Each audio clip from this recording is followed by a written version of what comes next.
నమస్తే అండి. నమస్తే అమ్మా. ఇప్పుడు టీచింగ్‌లో టెక్నాలజీ బాగా పెరిగింది. హ్మ్. పాతకాలపు పద్ధతిలో వీళ్ళకి మనం ఎక్స్‌ప్లెయిన్ చేద్దాం ఎడ్యుకేషన్ అంటే, ఆ! ఇప్పుడు కుదరదు పిల్లలకి. వాళ్ళు ఓకే. చాలా ఫాస్ట్‌గున్నారు. అవును. అప్పుడిది లేదు. అవును. సో, మరి ఇప్పుడు టీచర్స్ కూడా ఈ టెక్నాలజీతో పరంగా వాళ్ళకి ఎడ్యుకేషన్ చెప్పాల్సిన అవసరం లేదంటారా? మంచి క్వెషన్ అమ్మా. రీసెంట్‌గా నేను ఇక్కడ అంబేద్కర్ యూనివర్సిటీలో హ్మ్. ఆహ్, ఒక డిపార్ట్మెంట్ ఉంది. Watts A it's a what you call దూర విద్యా కేంద్రము టైప్‌ది. అవును. ఎస్సీఈఆర్‌టీ అనేసి మనకి ఫతేమిదాన్ నిజాం కాలేజ్ గేట్‌కి ఆపోజిట్‌లో state council of educational research and training. Okay. NCERT ఏమో నేషనల్ లెవెల్‌లో, ఎస్సీఈఆర్‌టీ అట్ స్టేట్ లెవెల్. ఈ ఎస్సీఈఆర్‌టీకి వీళ్ళకి దృశ్య శ్రవణ కేంద్రం అంబేద్కర్ యూనివర్సిటీలో, అది కూడా ఎడ్యుకేషన్ డిపార్ట్మెంట్ కిందే వస్తుంది. Hmm. They work in tandem. వాళ్ళు ఏం చేస్తున్నారంటే గవర్నమెంట్ స్కూళ్ళ మీదనే, ఇది గవర్నమెంట్ బాడీస్ కాబట్టి సబ్జెక్ట్ వైజ్గా they are recording certain sessions. Okay. Science, maths whatever. కొంచెం హై ఎండ్ అంటే కొంచెం టీచర్స్లో కూడా ఈ రాష్ట్రపతి అవార్డులు, స్టేట్ లెవెల్ అవార్డ్స్ వచ్చి కొంచెం బ్రిలియంట్ టీచర్స్ ఉన్నారు కదా, హ్మ్. వాళ్ళతోని చెప్పించి రికార్డ్ చేసి that they play in the schools. అయితే ఇప్పుడు మనకి టెక్నాలజీ పెరగడంతో ఏంటంటే చెప్పిందే చెప్పడము. మనకు చిన్న సామెత ఉంది, పాడిందే పాడరా పాచి పడలేదు అసరా అనేది ఒకటి అంటుంటారు. The teacher again need not say same thing again and again. ఒకసారి స్టాండర్డ్ చేసి హై లెవెల్ ఇది ఉంటే అది వినిపిస్తే సరిపోయింది. వినిపించిన తర్వాత at the end teacher should be available to clear only doubts. అది విన్న తర్వాత పిల్లలు నీకేం డౌట్స్ ఉన్నాయో అడుగు. For that a physically teacher should be present. That way we can utilise this one. Hmm. అయితే ఇది ఇట్లా ఉన్నప్పటికి కూడా అంటే నా ఏజ్ ప్రకారం నేను ఇదేంటంటే నేను ఎప్పుడైనా గెస్ట్ లెక్చర్గా పర్సనాలిటీ డెవలప్మెంట్ సెషన్స్ చెప్తున్నప్పుడు చాలామంది పీపీటీ లేకుండా చెప్పలేరు. హ్మ్. ఇప్పుడున్న అంటే ఓ 50 ఏండ్లు అంత లోపల ఉండే faculties they are tune to power point. Hmm. I don't use the power point. ఇంకోటి ఇవాళ మార్నింగ్ కూడా మీకు ఈ హోటల్ అన్నాను కదా, పార్క్ హోటల్, హ్మ్. అందరికీ 20 సెకండ్లు 30 సెకండ్లు మాట్లాడడానికి ఆ ఫోన్లో నుంచి తీసి చదువుతున్నారు. హ్మ్. అంటే ఫోన్లో ముందు పెట్టుకునేసి అది చదవడం. I don't do that. నేను ఏది చెప్పాలో అది ముందే నేను మెంటల్ ఫ్రేమ్లో పెట్టుకొని ఓ రోజు ముందే ప్రిపేర్ అవుతున్నాను. While delivering it should be live, it should be lively. హ్మ్. మళ్ళీ నువ్వు నీ మూతి దాంట్లో పెడితే వాడికి నీ మీద అటెన్షన్ ఎందుకు ఉంటుంది, వినేవాడికి ఉండదు. ఉండదు కదా. ఉండదు. ఈ జ్ఞానం టీచర్కి ఉండాలి కదా. హ్మ్. రికార్డెడ్ సెషన్ వినిపించడం వేరు. హ్మ్. నీవు చెప్పేది ఉంటే నీవు లైవ్గా ఎఫెక్టివ్గా టోను, టెనరు ఇవన్నీ పర్ఫెక్ట్గా ఉండాలి. డెప్త్ ఆఫ్ నాలెడ్జ్ ఉండాలి. నువ్వు ఏం చెప్తుంటే ఆ పాఠం మీద అకౌస్టిక్స్ చెప్తున్నావా, హీట్ చెప్తున్నావా, థర్మోడైనమిక్స్ చెప్తున్నావా, సైన్స్ కానీ మ్యాథ్స్ కానీ నీకు first perfect in depth knowledge ఉండాలి. Good communication skill, where it is English, Telugu, Hindi, language skill ఏ మీడియంలో నువ్వు చెప్తుంటే ఆ మీడియంలో లాంగ్వేజ్ స్కిల్ ఉండాలి, సబ్జెక్ట్ స్కిల్ ఉండాలి. దీని దీని కింద చెప్పగలగాలమ్మా, ఆశువుగా చెప్పగలగాలి. ఆశువుగా చెప్పగలిగే కెపాసిటీ ఉన్న వాడే టీచర్. హ్మ్. అలా అని ఇవి వచ్చాయి కదా, మీరు ఈ టెక్నికల్ ఇవి వచ్చాయి, వాట్ వి సే టాబ్లెట్స్ అంటాము. హ్మ్. పిల్లలకి కస్టమైజ్డ్ టాబ్లెట్స్ ఇవ్వచ్చు. హ్మ్. అంటే ఇయర్ బిగినింగ్లోనే పుస్తకాలు సెట్ ఇస్తారు కదా, దాని బదులు యూ గివ్ ద టాబ్లెట్. అంటే ఓకే. బుక్స్ ఇస్తూ కూడా a soft copy of this available this them. Hmm. And you give such a password and such a instruction in that మీకు ఆ నెల అయితే కానీ నెక్స్ట్ మంత్ది ఈ రోజు ఓపెన్ కాదు. అవును. అంటే ఒక మంత్లీ ఇంటర్వ్యూలో, క్వార్టర్లీ ఇంటర్వ్యూ పెట్టుకుంటే, లేకపోతే కొంతమంది అడ్వాన్స్ పిల్లలు మొత్తం ఏడాది ఇప్పుడే చదువుతూ ఉంటారు. హ్మ్. కానీ అందరికీ అది సాధ్యం కాదు కదా. అవును. అందుకని ఎవ్రీ మంత్ ఈ నెలదంతా ఈ కోర్స్. సో మళ్ళీ నెక్స్ట్ మంత్ ఫస్ట్ నాడు you provide the password or whatever. Hmm. So that way we can positively use the technology to our advantage. Teachers చేసుకోవచ్చు, అది స్టూడెంట్స్ కూడా చేసుకోవచ్చు. అయితే ఏమవుతుందంటే ఒకటి కొంచెం స్పాన్ ఆఫ్ అటెన్షన్ అనేది ఒక పాయింట్. కొంతమందికి స్పాన్ ఆఫ్ అటెన్షన్ ఎక్కువ ఉంటుంది, కొంతమందికి తక్కువ ఉంటుంది. అందుకే నార్మల్గా స్కూల్స్లో క్లాస్ పీరియడ్ లెంత్ 45 నిమిషాలు ఉంటుంది. 2 గంటలు పెట్టవచ్చు కదా. అదే ఊరికే అంటున్నారు. లంచ్ వరకు ఒకటి, 10 నుంచి 1 వరకు, 2 నుంచి 5 వరకు, 3 అవర్స్. హ్మ్. పిల్లలకి ఆ స్పాన్ ఆఫ్ అటెన్షన్ ఉండదు, పెద్దవాళ్ళకే ఉండదు. అవును. ఒక 15 నిమిషాలు మాట్లాడంగానే ఫిజికల్గా ఉంటాడు, మైండ్ ఎక్కడో ఎక్కడికి ఉంటుంది. వెళ్ళిపోతుంది. అవును. మళ్ళీ కష్టం మీద వెనక్కి తెచ్చుకోవచ్చు. హ్మ్. అంటే ఇతను బాగా చెప్తే తెచ్చుకుంటాడు, లేకపోతే తెచ్చుకోడు. అవును. దీనికి కాంట్రరీగా బాగా చెప్పే టీచర్లు ఉన్నప్పుడు వీని అటెన్షన్ బయటికి పోదు. అవును. ఇక్కడ సంథింగ్ మిస్సింగ్ ఉంటేనే బయటికి పోతుంది. This is the catch word. Hmm. ఎక్కడ there is something missing from the speaker teacher, then only the candidates, the listener's mind is going elsewhere. This teacher should understand this. ఇది practice చేయాలి. ఒకేసారి రాదు. మీరు first సర్వీస్లో చేరిన 5-10 ఇయర్స్లో I don't expect this. కనీసం ఒక 5 ఏళ్ళు అయిన తర్వాత కూడా మీరు ఆ స్థాయికి ఎప్పటికప్పుడు ఇంప్రూవ్ కావాలి కదా. That is lacking. నిబద్ధత, commitment is lacking across all professions. కానీ ఇది కీ ప్రొఫెషన్ టీచింగ్ అనేది. ఇక్కడైతే మీకు మొత్తం బ్యాచ్ అంతా దెబ్బతింటుంది. అవును. సో దాన్ని బట్టి టీచర్స్ ముందు వాళ్ళు ఈ టెక్నాలజీ పరంగా వాళ్ళు నేర్చుకుని డెఫినెట్గా సో వీళ్ళకి చెప్తూ ఉంటే కనీసం వాళ్ళకి అర్థమవుతుంది. అంటే వీళ్ళకి నేను చెప్పేది ఒకటమ్మా, టెక్నాలజీ కొంత అడాప్షను వాళ్ళకు డిపార్ట్మెంటల్ ట్రైనింగ్ కూడా ఉంటుంది. అంటే కనీసము నీకు మెయిల్ చూసుకోవాలి, మీకు ఈ పీసీని పర్సనల్ కంప్యూటర్స్ని ఆపరేట్ చేసుకోవడము, లేకపోతే ఒక పీపీటీ ప్లే చేయడము, ఈ మినిమం థింగ్స్ మీకు ఉండాలి. లేకపోతే దానికి అసిస్టెంట్ కూడా పెట్టుకోవచ్చు, టెక్నికల్ హిస్టరీ. టీచర్కి కావాల్సింది subject matter expertise number 1, number 2 communication skill, మూడవదే టెక్నాలజీ. టెక్నాలజీ అంతుంది, నీకు అసలు విషయమే లేకపోతే what is the use. Cinema చూపిస్తుంటారు అంతే. చాలామంది చిన్న ఎంటర్టైన్మెంట్ వీడియోస్ చూపిస్తుంటారు రెగ్యులర్ సెషన్స్లో కూడా. పిల్లలు also happy with that. That's not the thing. అంటే మనకి బుర్రను కూడా కొంచెం కష్టపడి సబ్జెక్టు పట్టుకునేటట్టు ప్రోత్సహించాలి వాళ్ళని. ఓకే. ఇంతవరకు టీచర్స్ ఏంటంటే వాళ్ళు ప్రిపేర్ అయ్యి వాళ్ళు చెప్పాల్సిన లెసన్ ఏదైనా ఏ సబ్జెక్ట్ అయినా ఫస్ట్ డే మంచిగా ప్రిపేర్ అయ్యి నెక్స్ట్ డే వాళ్ళకి ఎక్స్ప్లెయిన్ చేసేవారు. ఇప్పుడు ఏంటంటే అప్పుడు బుక్ పెట్టుకుని మీరు చదవండి, మీరు తీయండి, మీరు మీరు మీరు అది చాలా తప్పమ్మా. ఇప్పుడు ఎడ్యుకేషన్ ఎలా ఉందంటారు అసలు? టీచర్స్ నిజంగానే వాళ్ళు చదివి అంటే ముందు రోజు వాళ్ళు చదవడం వల్ల వాళ్ళకి మ్యాటర్ అర్థమవుతుంది, ఇంకా కొత్తగా ఏమైనా మారిందా లేదంటే ఆల్రెడీ మేము చెప్పిందేనా అన్నది ఒక క్లారిటీ ఉంటుంది. కానీ ఇప్పుడు టీచర్స్ నిజంగా అలా చెప్తున్నారంటారా class? I'm not very much sure because నేను ప్రాక్టికల్లీ చూడలేదు. నేను చాలామంది గమనించింది ఏంటంటే ఈ పిల్లలందరూ ట్యూషన్ పోతున్నారు. What is the need of tuition అనేది నాకు క్వశ్చన్ అప్పుడప్పుడు వస్తుంటుంది. మా ఇంటి పక్క అబ్బాయి 10th క్లాస్ చదువుతున్నాడు. ప్రొద్దున tuition, evening tuition should be banned. అంటే నన్ను అడిగితే ఒక లెవెల్లో రెవల్యూషనరీ ఐడియాస్ అని ఇందాక అన్నాను నేను, రేషనల్ ఆర్ రెవల్యూషనరీ. నువ్వు స్కూల్లో టీచర్ సరిగా పాఠం చెప్పినప్పుడు where is the need of the tuition? This is my question directly to the DEOs or the DPI or the education minister. You officially ban it. ఈ రోజుల్లో మదర్స్ ఎడ్యుకేటెడే కదా. ఏమన్నా తక్కువ పడితే మదర్ చెప్పుకుంటుంది, లేకపోతే ఫాదర్ చెప్పుకుంటారు. హోమ్ ట్యూషన్కి వేరే అర్థం ఉంది. ఇంటికి వచ్చి టీచర్ చెప్తే హోమ్ ట్యూషన్, ఆ హోమ్ ట్యూషన్ అట్లా. మీ ఇంట్లో మీ పేరెంట్స్ చెప్పే హోమ్ ట్యూషన్ ఉండాలి. అఫ్ కోర్స్ ట్యూషన్ చెప్పే వాళ్ళకు కూడా కొంత బ్రతుకుదేరు ఇన్కమ్ వస్తుంది అనేది వేరే ఆస్పెక్ట్. కానీ నీకు రావాలి కదా. పోనీ వాళ్ళు చెప్పిన దానికి కొసమెరుపు అని అంటాం మనము, ఫైన్ ట్యూనింగ్ అంటాము.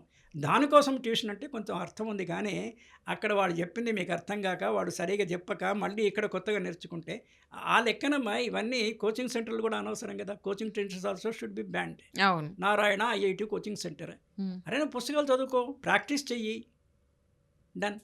ఇవన్నీ ఎకానమీతో లింక్ అయ్యి మన దురదృష్టం ఏంటంటే health, education which are suppose to be free in the interest of the society. అందరూ రోగులు సొసైటీలో ఉంటే ఏమైనా సొసైటీ బాగుంటుందా? అలాగే విద్యామేహంలో ఉంటే బాగుంటుందా? మరి ఈ రెండు ఫ్రీగా ప్రొవైడ్ చేయాలి కదా. ఫ్రీ కాకుండా మొత్తం ఎకానమీ దీని మీదే డంప్. అవును. ఇప్పుడు ఐఐటి కోచింగ్కి 1000 మంది 10,000 మంది వెళ్తే వచ్చేది 100 మందికి, మిగిలిన వాళ్ళు ఓన్లీ ఫీజు కట్టడమే అంతే. వీళ్ళు చాలా ఈ 100 మందిలో చాలామంది వీళ్ళు పోకపోయినా వచ్చే ఇంటెలిజెంట్ వాళ్ళు ఉంటారు. ఇంట్లోనే చదువుకొని వచ్చేవాళ్ళు కూడా కొంతమంది ఉంటారు. సరే నేను పోవద్దని అట్లా, కానీ ఏది అబ్యూజ్ చేయొద్దు. ఏ ఫెసిలిటీని కూడా అబ్యూజ్ చేయొద్దు, ప్రాపర్ యూస్ చేసుకోండి. And all knowledge is available. IIT Kharagpur వాళ్ళు they got a digital library ఉంది ఆన్ వేరియస్ టాపిక్స్. ఓకే, మరి వీళ్ళు చూసుకొని చదువుకోవచ్చు కదా. కష్టపడాలి కదా, కష్టపడకపోతే ఎట్లా? అవును, కష్టపడడానికి మనం మోటివేట్ చేయాలి పిల్లల్ని. అవును, మంచి ఇన్ఫర్మేషన్ ఇచ్చారు. అండ్ దీంతో పాటుగా అసలు మామూలుగా కోచింగ్ అంటున్నారు కాబట్టి ఈ మధ్య కాలంలో కాంపిటీషన్స్ ఎగ్జామ్స్ ఫుల్ ఉన్నాయి. ప్రతి దానికి కాంపిటీషన్, దీనికి ప్రిపేర్ అయ్యి పాపం రాస్తారు. సో ఆ కాంపిటీషన్ ఎగ్జామ్స్తోనే పిల్లల సామర్థ్యాన్ని మనం గుర్తించగలమంటారా? ఎందుకంటే దాంతో క్యాలిక్యులేట్ చేసేస్తున్నారు. వాడు సీట్ తీసుకొచ్చుకున్నాడు, కాంపిటీషన్ ఎగ్జామ్లో జాబ్ వచ్చింది, లేదంటే ర్యాంక్ వచ్చింది, ఇట్లా ఒకరితో ఒకరు పోలిక పెట్టడం. సో వాళ్ళ సామర్థ్యం అదే అంటారా? లేదమ్మా, అలా చేయడం కరెక్ట్ అంటారా? కాదు. అంటే ఎవరి పేస్ వాళ్ళకు ఉంటుందమ్మా. ఇప్పుడు స్కూటర్ పోయే స్పీడ్ వేరు, ఒక వాట్ యు కాల్ గ్రీన్ బస్సులు ఏమన్నా వచ్చాయి కదా, అల్ట్రా బస్సెస్, వాటి స్పీడ్ వేరు కదా. ఒక వ్యక్తికి ఇంకో వ్యక్తికి ఆ పేస్ డిఫరెంట్గా ఉంటుంది కదా. అది ఆ parents should understand that one. Okay, competitive examination మాటకు వస్తామా, ఎక్కడ అడిగినా కూడా 4 టాపిక్స్. మీరు క్లరికల్ ఎగ్జామినేషన్ పెట్టి సీనియర్ లెవెల్లో ఏ గ్రేడ్ ఆఫీసర్ వరకు కూడా అవే స్టాండర్డ్ ఎక్కువ ఉంటుంది. స్టాండర్డ్ డిఫర్స్, దీంట్లో తక్కువ ఉంటుంది, దాంట్లో ఎక్కువ ఉంటుంది. ఏమడుగుతారు? You should be thorough in English. Paraphrase అంటారు, ఒకటి దాన్ని 130కి కండెన్స్ చేసి రాయగలగాలి ఓ పెద్ద ఇది ఇచ్చినప్పుడు. So English vocabulary, English language, English grammar మీద కమాండ్ ఉండాలి. 2 అరిథమెటిక్, టేబుల్స్ అప్ డౌన్ నోటికి వస్తే నువ్వు ఫాస్టెస్ట్ ఫింగర్ ఫాస్ట్ అంటాం కదా, స్కై మల్టిప్లికేషన్. ఇప్పుడు 2+2 అంటే దీంట్లో మొబైల్లో చూసే ఇది వచ్చింది, దట్ ఈస్ వెరీ బ్యాడ్. మేము బుర్రకి పదను పెట్టాలి కదా, అర్థమైంది. దెన్ లాజికల్ అండ్ రీజనింగ్, కొన్ని పజిల్స్ రిడిల్స్ చేస్తే అది కొంచెం ఇంప్రూవ్ అవుతుంది. దెన్ జనరల్ నాలెడ్జ్, ఈ 4 అమ్మ ఎక్కడ అడిగినా కూడా లెవెల్ డిఫర్ అవుతుంది. అవి ఆ బుక్స్ మనం తెచ్చుకునేసి పెన్సిల్లో మార్క్ చేయాలి. ఇది ప్రాక్టీస్ బుక్స్. పెన్సిల్లో మార్క్ స్కోర్ చూసుకొని పెన్సిల్తో రబ్ చేసి మళ్ళీ ఇంకోసారి చెయ్యి, అంటే మీకు పేపర్ కలిసి రావాలి నాకు. అవును. So many things are there. నేను ఏ కోచింగ్ సెంటర్కి వెళ్ళలేదు. బ్యాంక్లో జాబ్ రావడానికి I never went to any coaching centre. పొద్దున్న పరీక్ష రాశాను, సాయంత్రం రిజల్ట్ పెట్టారు, మై నేమ్ వాస్ దేర్. అంటే అప్పటి సంగతి వేరు. అంటే ఎవరి పేస్ వాళ్ళదని అందుకే చెప్పాను. అందరూ ఒకే మాదిరి ఉండరు కదా. అంటే ఎందుకలా అయింది అంటే maybe I'm capable something better than that. నేను అదికి వెళ్లకుండా ఇది కదా. ఇప్పుడు 5వ తరగతి ఇంటెలిజెన్స్ ఉన్నవాడికి 3వ తరగతి ఈజీ కదా. అవును. కానీ ఇంకో రకంగా చూస్తే నువ్వు 5వ తరగతి కదా, 3వ తరగతి కిందకి వచ్చావు. నువ్వు ఆఫీసర్కి సెలెక్ట్ కావాలి కదా, ఆ కెపాసిటీ ఉంది కదా, నువ్వు క్లరికల్ ఎగ్జామ్ ఈజీగా పాస్ అయినావు. అంటే ఇంటర్ప్రిటేషన్ చెప్తున్నాను. సరే, అప్పటికి మనకున్న ఫ్యామిలీ పొజిషన్స్లో మనకు అలా కుదిరింది, అలా అయింది. అంటే చిన్న ఉద్యోగం వచ్చినా కూడా మీకు మెరిట్ ఉంటుంది కనుక ఇంటర్నల్ ప్రమోషన్స్ వస్తాయి. ఓకే. నేను క్లరికల్గా చేయినా కూడా I could reach up to chief manager level వరకు ఇన్ కోర్స్ ఆఫ్ టైం వెళ్ళాను. ప్రొబేషన్ ఆఫీసర్కి జాయిన్ అయినా కూడా వాళ్ళు కూడా అక్కడే జాయిన్ అవుతారు. Many of the people will reach the same thing only.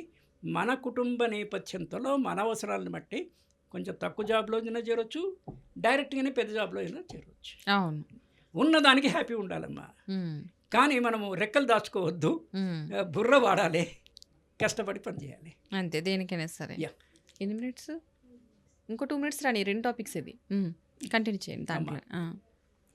So this is the thing. అంటే there is nothing like that impossible అమ్మా.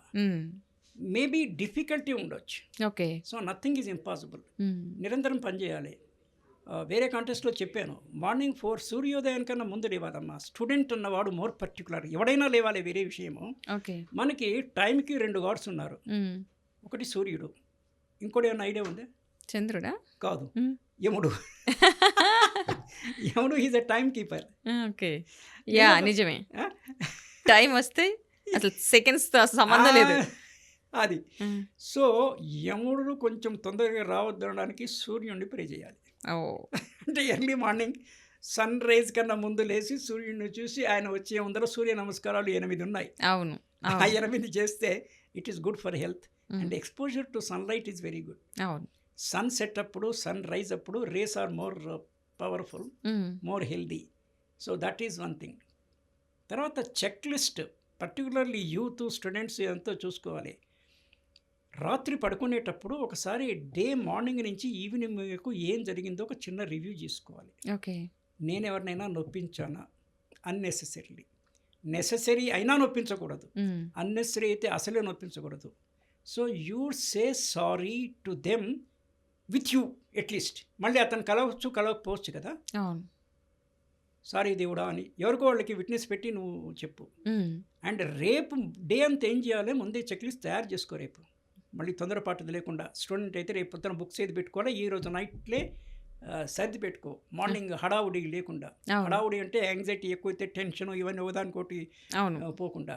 ఇలాంటివి కొన్ని అంటే జీవితంలో life is a certain amount of time which again is uncertain. ఇది basic principle. ఇది మనకి ఎప్పటికీ చిత్తంలో ఆడాలి. నేను ఎన్ని రోజులైనా బతకొచ్చు, ఎప్పుడైనా పోవచ్చు. We should be mentally prepared for it.